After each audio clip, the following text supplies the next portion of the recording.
वो कौन सा परिंदा है जो अपने कानों से देखता है?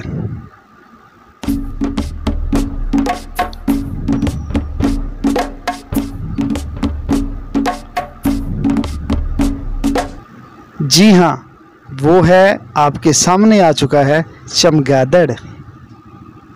साउथ अफ्रीका में लकड़ी की टांग के साथ तस्वीर बनाने पर पाबंदी आयद है। क्या आप बता सकते हैं क्यों?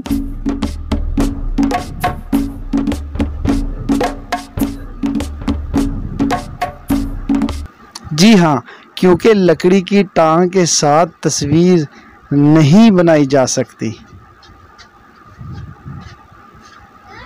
वो कौन सी चीज़ है जिसे हम इस्तेमाल से पहले तोड़ते हैं?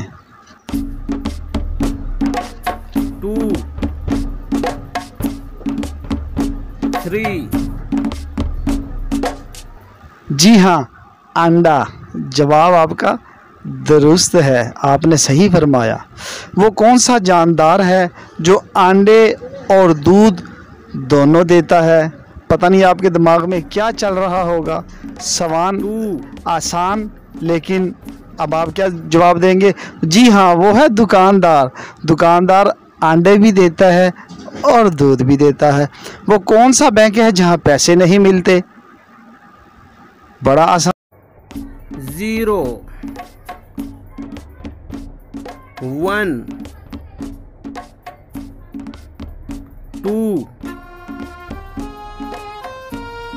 3